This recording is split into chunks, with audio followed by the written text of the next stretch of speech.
What's up, guys? Welcome back to my channel. As y'all can see, it's nighttime. So, as I stated before, I'm not going to go back to those real ghost stories because they were pretty creepy and we don't need to be that scared, okay? So, we're going to watch our animated horror stories. Animated ones, okay, guys? So, relax. These are the animated ones. They're a little less creepy, okay? So this one, I believe there's 6 stories in this one we're gonna watch. So hopefully they'll creep us out just a little bit. It is October, so gotta get a little creeped out just a little bit. Go ahead, like, comment, and share this with your friends and family. And we're gonna go ahead and get into the video. I'm much older now, but this happened when I was 7. My parents had to go out of town, so I had to babysit by Bella, who was a good friend of the family, and she had babysat me a few times before. We'd had a great relationship, as her dad was a good friend with my dad. I also had the hots for her. She was beautiful, kind, and smart, and had a thing for crop tops. Anyway, when my parents went out for their anniversary, Bella had to babysit me.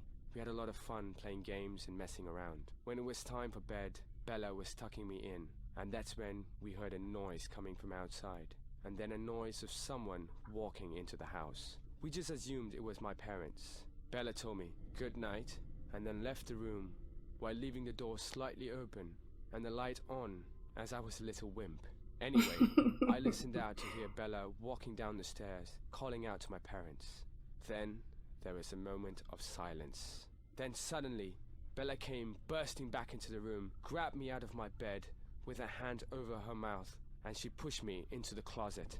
She told me that I had to stay in the closet and be absolutely quiet. There was a sound of running up the stairs, and when she closed the closet door and turned towards the stairs, I peeked through into the room.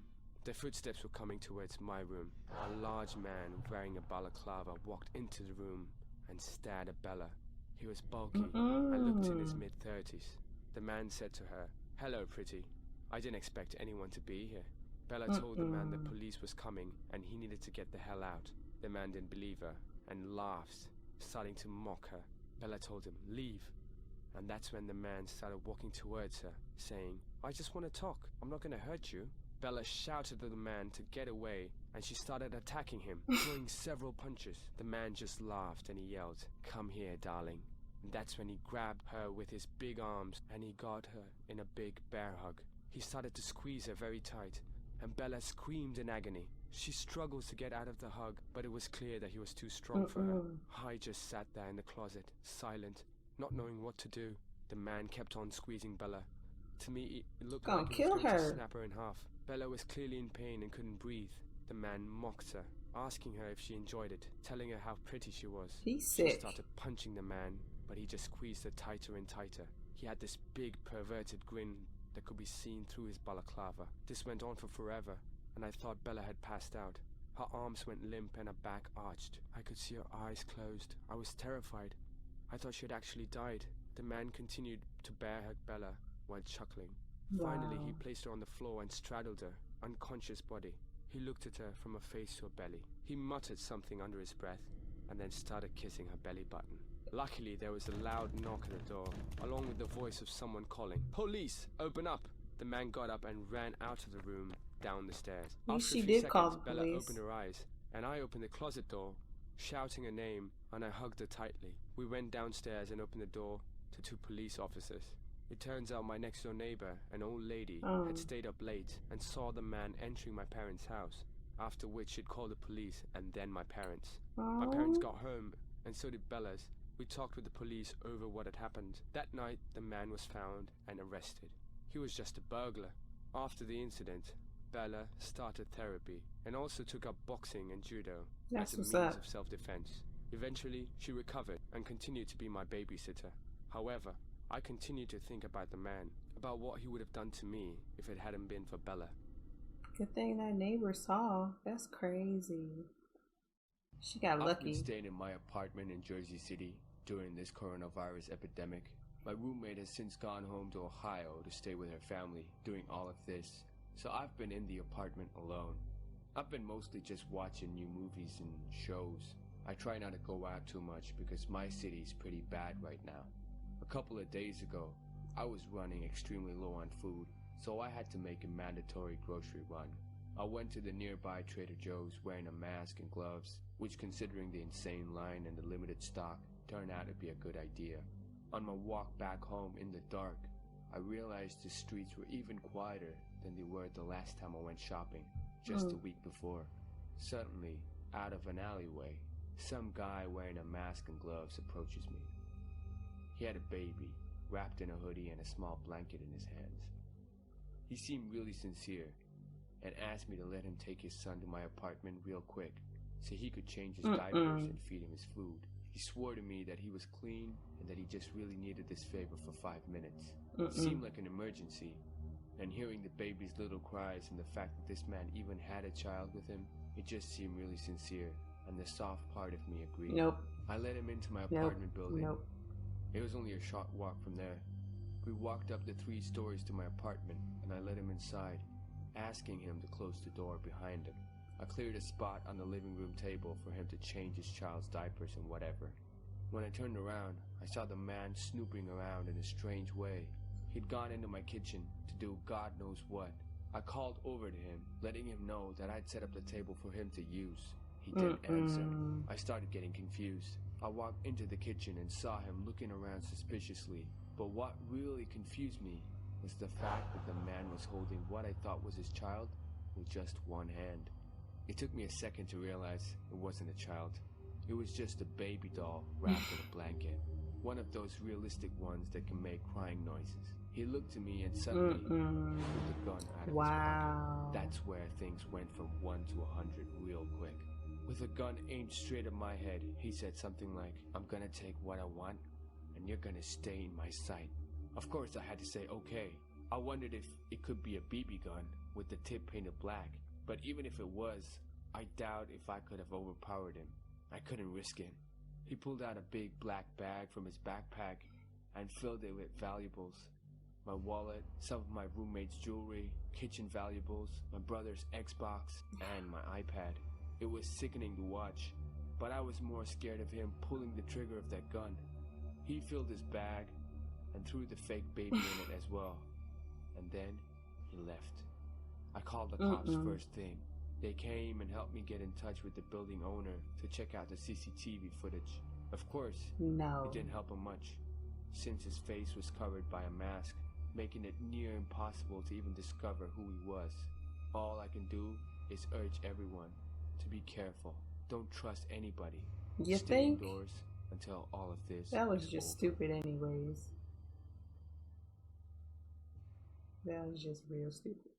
Why would you My let him older in? sister Jen is 5 years older than me, and the story also happened 5 years ago.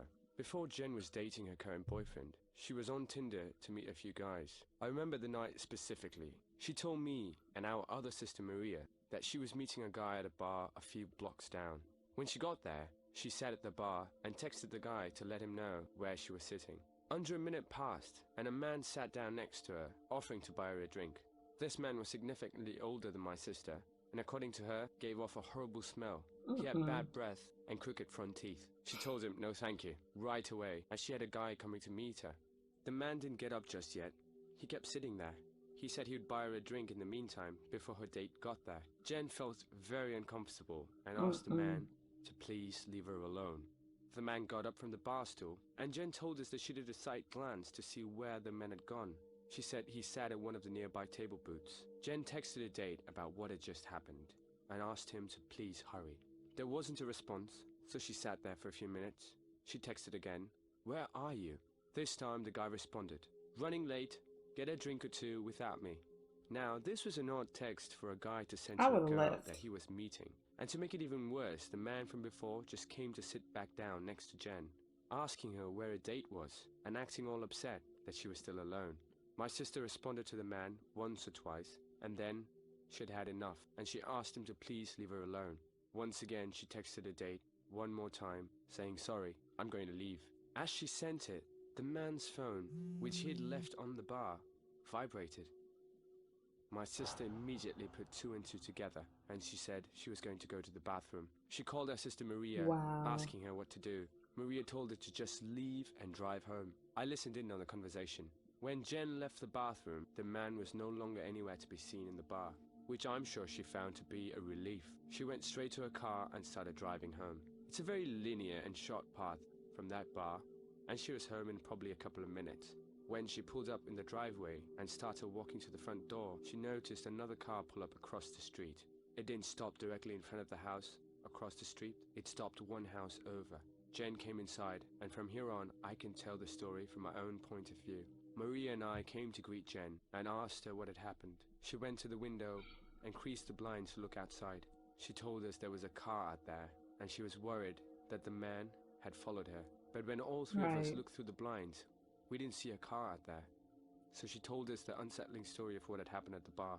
Maria did a better job at comforting her than I did. It's a girl thing, I guess. I did tell her that if that man ever set foot near her again, I'd kick his ass.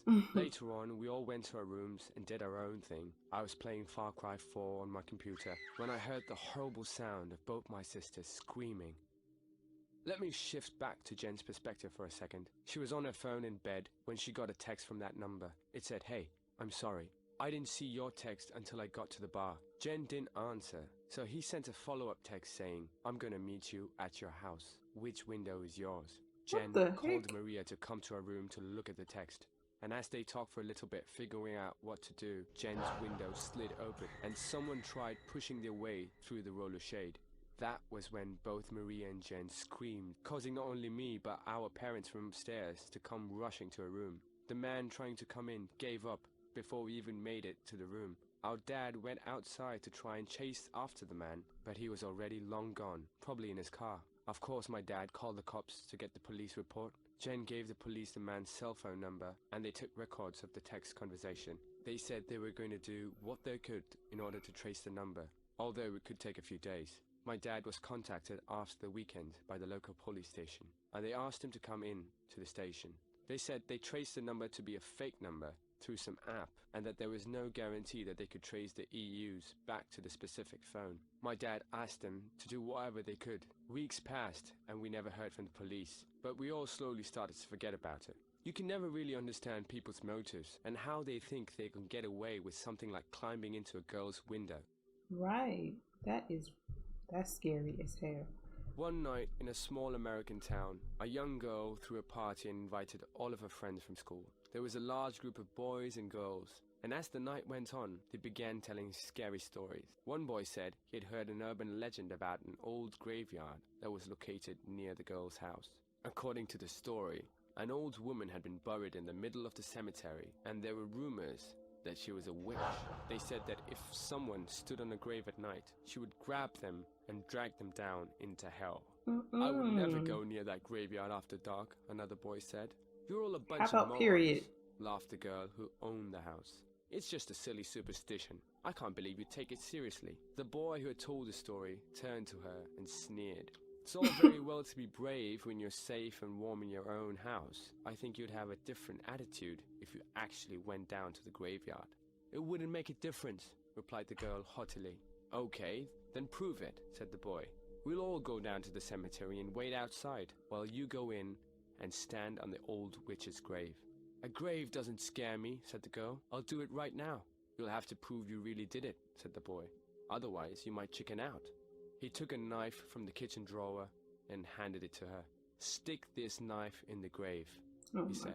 Then we'll know you were there for sure. The group of kids set out for the graveyard, and when they reached the old iron gates, they gathered in a circle. All of them stared at the girl. She tried to pretend she wasn't scared, and she hoped that they didn't see her shivering in fear. With the knife clutched tightly in her hand, the girl walked through the old iron gateway. This is ridiculous. Made her way through the darkened graveyard. In the moonlight, the tombstones and the trees cast strange and unnerving shadows. Eventually, she came to the old woman's grave. There is nothing to be scared of, the girl told herself. It's just a stupid story. Crouching in front of the headstone, she whispered, I'm not afraid of you. Then, she raised the knife above her head and thrust it into the earth. Take that, you old witch, she chuckled. The girl was about to turn and leave when she felt something holding her back. She couldn't move. Something was tugging on the hem of her dress and dragging her down. She was filled with terror and flew into a panic. "Help!" she cried. "She's got me! She's got me!" When she didn't come back, her friends began to get worried. After a while, they cautiously entered the graveyard to look for her. They found her sprawled across the old woman's grave. She was dead, and her face was frozen in a silent scream. Without realizing it, she had plunged the knife through the skirt and had pinned herself to the ground. She done That gave was what herself had a been heart holding attack. her. The poor girl had been so terrified that her heart gave in, and she died of fright. That is so sad. That's so sad. I was taking a road trip That in is my so sad. Mustang from Texas to Arizona to visit my brothers. I usually keep emergency supplies in the trunk, such as water and tools. I was taking, I guess, what you would call a scenic back route, because I like flying at high speeds with the top down, without worry of other cars or the police. This was one of those completely deserted roads, with one lane on either side, and nothing but deserts and cacti and shrubs as far as the eye could see. I was flying down the road when the car started to emit these concerning popping noises from under the hood, and the car started to jolt or jump slightly. I put a heavy foot on the brakes to bring the car from a speeding 90 miles an hour, and then came to a Why was you gradual driving halt. that I fast? got out of the car, popping the hood, pretending as if I'd know what to expect or how to go about fixing it. Right. There was no smoke, nothing like that, but I didn't have a clue as to what could be the problem. I got back in my car to try and start it again, as I feared the damn thing wouldn't even start back up now. The car was a #1 Ford Mustang, so yeah, it was an old car, with its share of problems naturally. I tried to call Terrible. my roadside service company, but then I realized that I didn't have any service this far Yep. out in the desert. I was more or less stranded. I hadn't seen a single other car pass me that whole hour I That was is driving on the so road. scary. And I was scared to think how long it would take for another car to pass by. I waited on the side of the road, sitting on my car's trunk, for literally hours, sweating my ass off. My spirits rose when I saw the shine of a car reflecting the sunlight, speeding down the road in the horizon. I hopped off my trunk and started walking and waving my arms out for help. But the car didn't stop. It just zoomed past me. Pure evil. I didn't know how somebody could leave another human being stranded like this. Nightfall came and the hunger was setting in. No cars that passed since the first, and I was trying to fill my stomach with the water bottles I had in my trunk. Eventually, I saw headlights approaching. I had my car's hazards on, but I also waved my arms once more. The truck, as it turned out, pulled to the side, and a fairly large man stepped out. I told him my car had broken down and asked him if he knew anything about cars. But he didn't seem immediately interested in my car. He seemed more interested in asking me if I was alone, where I was going, and why I just didn't call for help. And he asked me if anyone knew I was here. These questions were certainly making me uncomfortable. He finally Serial offered me killer. a ride. Though if he was trying to make a point of making me uncomfortable, he accomplished that. I stepped up into his pickup truck, and off we started driving. That He said sucks. it would be a long while before either of us would have phone service. He started asking me more questions, like why I would decide to take a back road like this. Minutes in the truck started to slow down. I heard him utter, "Ah, shit." He pulled onto the sand on the side of the road, looked at me and said, "This piece of crap has broken down. This couldn't be happening." I looked back at the man and realized he was still looking at me. 5 seconds went by and he was just staring at me. He finally asked me to go and lift up the hood, and he said he would crank up the latch. I can only describe this whole situation as being insanely suspicious. I went in front of his truck with a bit of distance between the front and I, and waited to hear a click, meaning that the truck's hood was unlatched. In my head, I was picturing him trying to run me over, and that's exactly what happened. As I took one step towards the truck to try and open the hood, I heard the roar of the engine as the man was on the gas. If I had reacted half a second later, I would have lost my legs or instantly have been killed.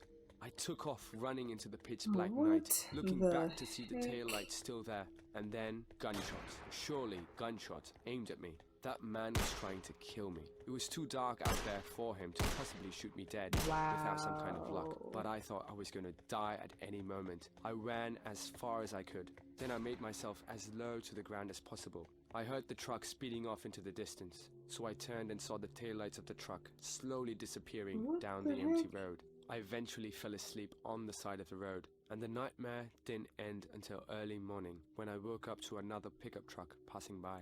I waved him down, covered in dirt and sand, and thank God this man was actually normal. He and his wife, they gave me water and drove me to the nearest town where I was able to call the towing company. It was a 45-minute drive back to my car in that goddamn road, and then the same distance back to bring it to the shop.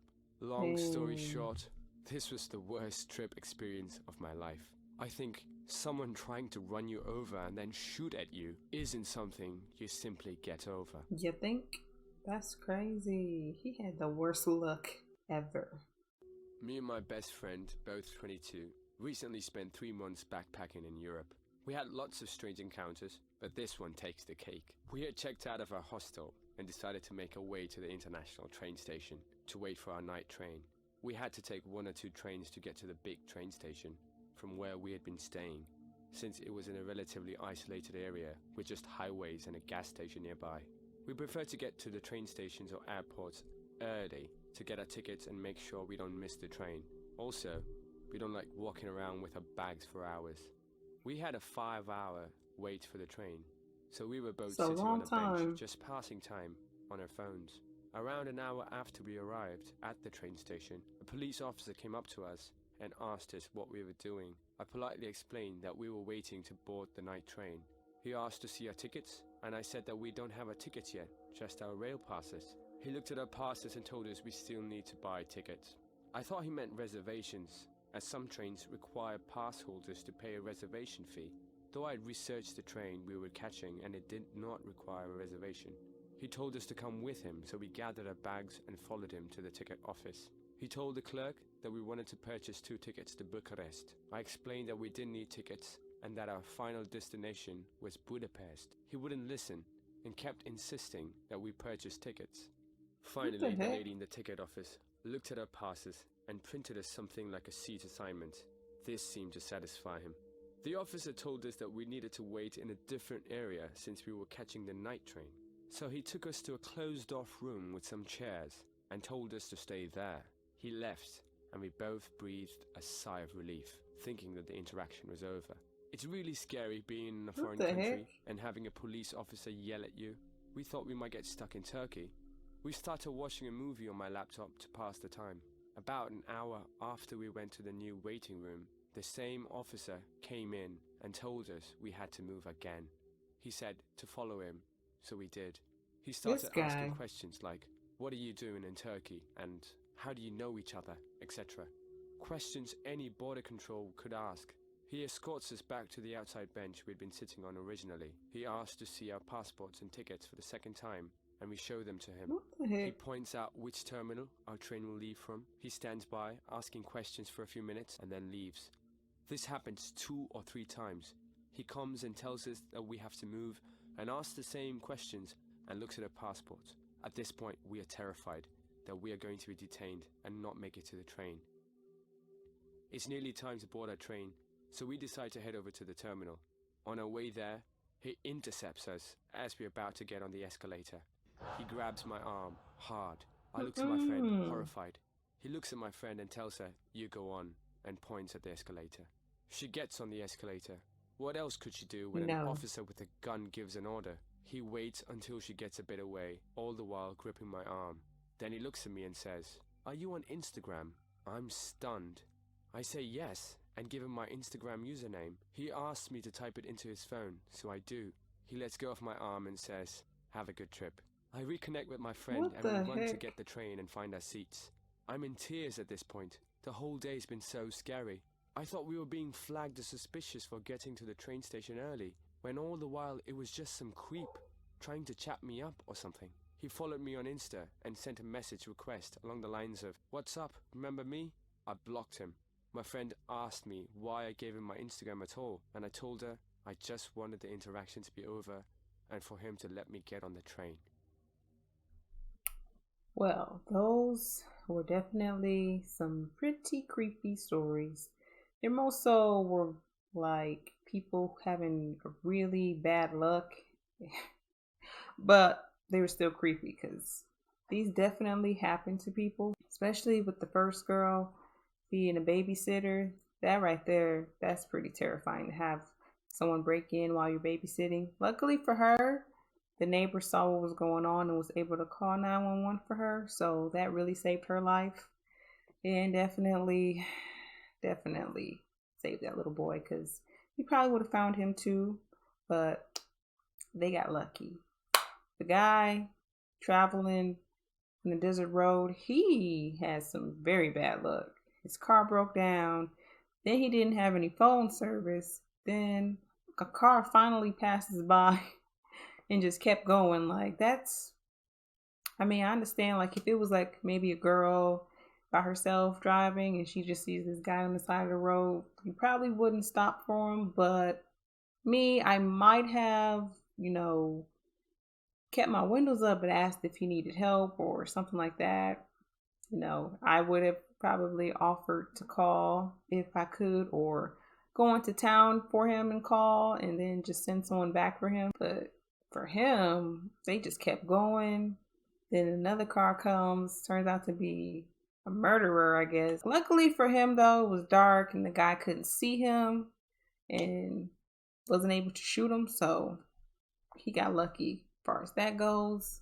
Eventually, someone else came by and they were normal, as he said, and actually was able to help him. So he got lucky too. He really did. But yeah, these were definitely some crazy stories. I definitely say that.